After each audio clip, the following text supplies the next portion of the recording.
آپ کا سوال میں نے پڑھا ہے، آپ کے سوال کی روشنی میں مسئلے کا جواب یہ ہے کہ دودھ کا رشتہ ثابت کرنے کے لیے شرعی شہادت اور شرعی گواہی ضروری ہے۔ شک کی بنیاد پر یا افواہوں کی بنیاد پر یا جھوٹی باتوں کے پھیلانے کی بنیاد پر رشتہ رضاعت کو ثابت کرنا اور نکاح کو توڑنا یہ شرعاً کسی صورت جائز نہیں ہے بلکہ گناہ ہے۔ اور شرعی شہادت جب نہیں ہے تو خالہ کی بیٹی کے ساتھ نکاح کرنا شرعاً جائز ہے، اور یہ قرآن و حدیث کی روح سے یہ رشتہ جو ہے یعنی خالہ کی بیٹی کے ساتھ نکاح والا بالکل اس کی اجازت ہے، حلال ہے، جائز ہے،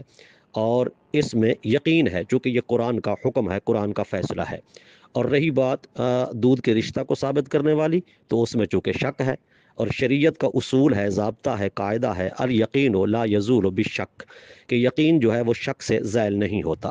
لہذا شک کی بنیاد پر اس نکاح کو حرام قرار نہیں دیا جا سکتا یا ناجائز یا نہ درست نہیں کہا جا سکتا، بلکہ یہ نکاح جائز و درست ہے، چونکہ جب قرآن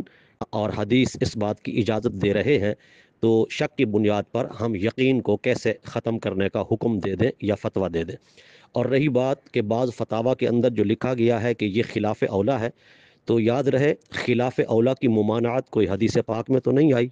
خلاف اولا کا ارتکاب کرنے والا گناہ گار بھی نہیں ہے اور اسے ملامت بھی نہیں کیا جا سکتا، اور جنہوں نے خلاف اولا کی بنیاد پر منع کیا ہے وہ تقوی کی بنیاد پر منع کیا ہے، فتویٰ کی بنیاد پر منع نہیں کیا۔ تقوی اور چیز ہے، فتویٰ اور چیز ہے۔ رہا شرعی فتویٰ تو وہ جواز کا ہے، درست ہونے کا ہے، بالکل حلال ہونے کا ہے،